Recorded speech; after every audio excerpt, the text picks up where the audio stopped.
അസ്സലാമു അലൈക്കും. എല്ലാവർക്കും അസാസ് ഫുഡ് മാജിക്കിലേക്ക് സ്വാഗതം. ക്രിസ്തുമസ് അല്ലേ വരുന്നത്. അപ്പോൾ ഇന്ന് നിങ്ങൾക്കായിട്ട് ക്രിസ്തുമസ് സ്പെഷ്യൽ അപ്പത്തിൻ്റെയും മട്ടൺ സ്റ്റൂവിൻ്റെയും റെസിപ്പിയാണ് കാണിക്കുന്നത്. സോഫ്റ്റ് അപ്പവും ക്രീമി ആയിട്ടുള്ള മട്ടൺ സ്റ്റൂവും ആവട്ടെ ഇന്നത്തെ നമ്മുടെ ക്രിസ്തുമസ് സ്പെഷ്യൽ. പിന്നെ റെസിപ്പി ഇഷ്ടമായാൽ എൻ്റെ ഈ ഒരു കുഞ്ഞു ചാനൽ സബ്സ്ക്രൈബ് ചെയ്യാൻ മറക്കല്ലേ. Welcome back to Asa's food magic. ആദ്യം നമുക്ക് അപ്പം ഉണ്ടാക്കാം. ഈസ്റ്റ് ഒന്നും ചേർക്കാതെ സോഫ്റ്റ് ആയിട്ടുള്ള അപ്പം എങ്ങനെയെന്ന് നമുക്കൊന്ന് കണ്ടുവരാം. അപ്പം ഉണ്ടാക്കാൻ ഞാനിവിടെ തേങ്ങ വെള്ളമാണ് എടുക്കുന്നത്. ഞങ്ങളിവിടെ തേങ്ങ കൂടുതൽ ചിരവിയിട്ട് ഫ്രീസറിൽ സ്റ്റോർ ചെയ്യാറുണ്ട്.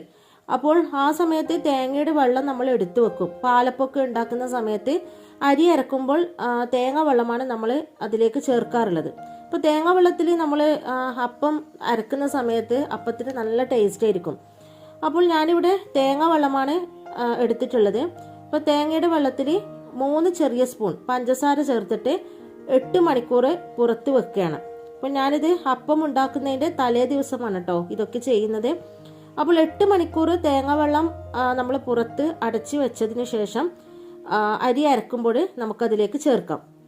ഇതൊരു സൈഡിന് ഇരിക്കട്ടെ. അടുത്തതായിട്ട് അരി കുതിർക്കാൻ വെക്കാം. ഇവിടെ പച്ചരിയാണ് എടുത്തിട്ടുള്ളത്. എന്നിട്ട് അരി നല്ലോണം കഴുകിയതിന് ശേഷം കുതിർക്കാൻ വെക്കാം.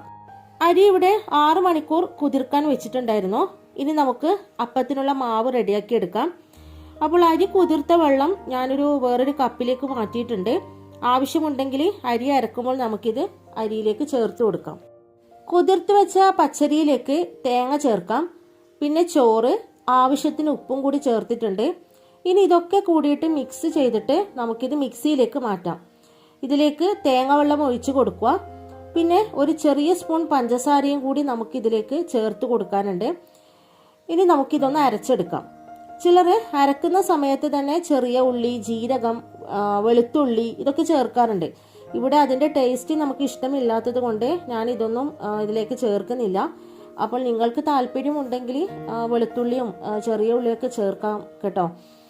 അപ്പോൾ നമ്മുടെ അപ്പത്തിനുള്ള മാവ് ഇവിടെ അരച്ചെടുത്തിട്ടുണ്ട്.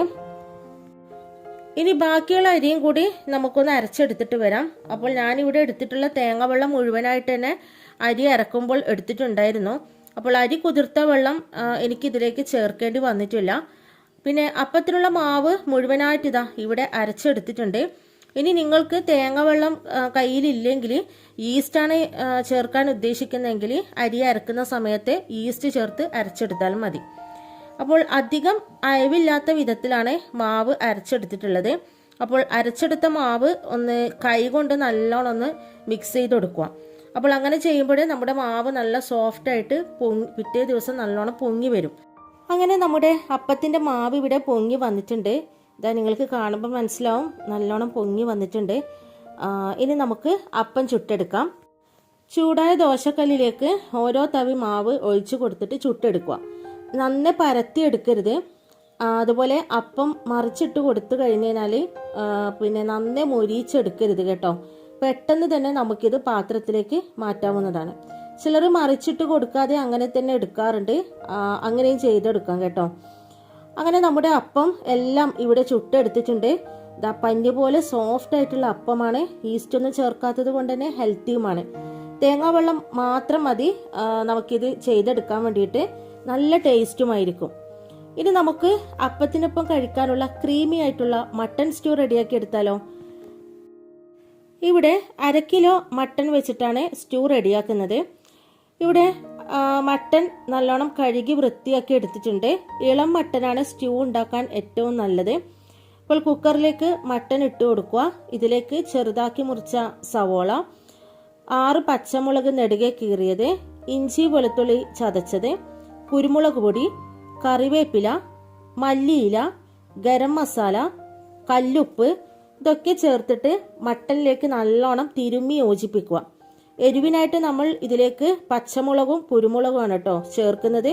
അപ്പോൾ അതുകൊണ്ട് തന്നെ പച്ചമുളക് ഞാനിത് കുറച്ചധികം തന്നെ ചേർത്തിട്ടുണ്ട്.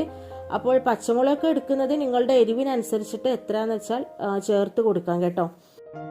അടുത്തതായി തേങ്ങയുടെ 2ാം പാലാണ് ഒഴിച്ചു കൊടുക്കുന്നത്. അപ്പോൾ 2ാം പാലിലാണ് നമ്മുടെ മട്ടൺ വേവിച്ചെടുക്കുന്നത്. അപ്പോൾ മട്ടൺ വേവട്ടെ. അപ്പോൾ ആവി വന്നിട്ട് വെയിറ്റ് ഇട്ട് കൊടുത്തിട്ട് 5 മിനിറ്റിന് ശേഷം കുക്കർ തുറന്നിട്ട് നമുക്ക് വെജിറ്റബിൾസ് ഒക്കെ ഇട്ട് കൊടുക്കാനുണ്ട്. 5 മിനിറ്റിന് ശേഷം നമ്മൾ കുക്കർ തുറന്നിട്ടുണ്ട്. ഇതിലേക്ക് ഉരുളക്കിഴങ്ങ്, ക്യാരറ്റ് ഇട്ട് കൊടുക്കുക. അപ്പോൾ ഇങ്ങനെ ചെയ്യുമ്പോഴേ നമ്മുടെ വെജിറ്റബിൾസ് ഒന്നും വെന്തുടയാതെ കഷ്ണങ്ങളായിട്ട് തന്നെ കറിയിൽ നമുക്ക് കിട്ടും. അതിന് വേണ്ടിയിട്ടാണ് കേട്ടോ. ഇനി വീണ്ടും കുക്കർ അടച്ചു വെച്ചിട്ട് ഒരു 10 മിനിറ്റ് നമ്മുടെ മട്ടനൊക്കെ ഒന്ന് വേവിച്ചെടുക്കാം. ഇനി നമുക്ക് മട്ടനൊക്കെ വെന്തോ എന്ന് നോക്കാം. 10 മിനിറ്റിന് ശേഷം ഗ്യാസ് ഓഫ് ചെയ്തിട്ടുണ്ട്. നോക്കൂ, കഷ്ണങ്ങളൊന്നും ഉടയാതെ കിട്ടിയിട്ടുണ്ട്. അതുപോലെ നമ്മുടെ മട്ടനും വെന്തിട്ടുണ്ട്. അടുത്തതായിട്ട് ഒരു കടായി എടുക്കുക. ഇതിലേക്ക് വെളിച്ചെണ്ണ ഒഴിച്ചു കൊടുക്കുക. ഇതിലേക്ക് സ്പൈസസ് ഇട്ട് കൊടുക്കുക. ഏലക്കായ് കുറച്ചധികം തന്നെ ചേർത്തോളൂ. ഇവിടെ 5 ഏലക്കായാണ് ഞാൻ എടുത്തിട്ടുള്ളത്. പിന്നെ ചെറുതാക്കി മുറിച്ച ഇഞ്ചി, വെളുത്തുള്ളി, പിന്നെ ഒരു സവാളയുടെ പകുതി മുറിച്ചതും ഇട്ട് കൊടുത്തിട്ടുണ്ട്. പിന്നെ നമ്മൾ നേരത്തെ വേവിച്ച് വെച്ച മട്ടനും ആ ഗ്രേവിയും ഇതിലേക്ക് ചേർക്കുക. കുറച്ച് ഉരുളക്കിഴങ്ങ് ഞാൻ ഇതിൽ നിന്ന് മാറ്റുന്നുണ്ട്, കറിയിലേക്കൊന്ന് ഉടച്ച് ചേർക്കാൻ വേണ്ടിയിട്ടാണ്. അപ്പോൾ ഉരുളക്കിഴങ്ങ് ഉടച്ച് ചേർക്കുമ്പോഴേ നമ്മുടെ കറിക്ക് നല്ല കൊഴുപ്പും കിട്ടും. ഉരുളക്കിഴങ്ങ് നല്ലോണം ഉടച്ചിട്ടുണ്ട്.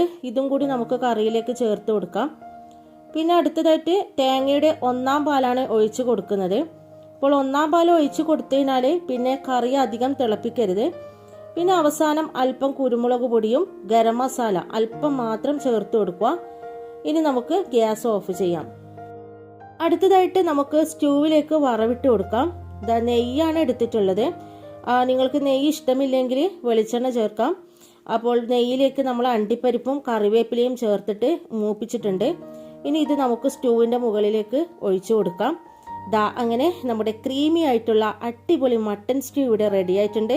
നമുക്കിത് ചൂടോടെ അപ്പത്തിൻ്റെ കൂടെ വിളമ്പാം. നല്ല സോഫ്റ്റ് അപ്പവും ക്രീമി ആയിട്ടുള്ള മട്ടൻ സ്റ്റൂവും കൂട്ടിയിട്ട് കഴിച്ചാലുണ്ടല്ലോ, അടിപൊളി ടേസ്റ്റാണ്. എല്ലാവരും ഒന്ന് ട്രൈ ചെയ്ത് നോക്കുക. ഇത്തവണത്തെ ക്രിസ്തുമസിന് ഈ ഒരു സ്റ്റൂവും അപ്പവും ആകട്ടെ നമ്മുടെ സ്പെഷ്യലി. അപ്പോൾ ഇൻഷാ അല്ലാഹ് ഇതുപോലുള്ള കിടു റെസിപ്പി ആയിട്ട് നമുക്ക് വീണ്ടും കാണാം. Thanks for watching.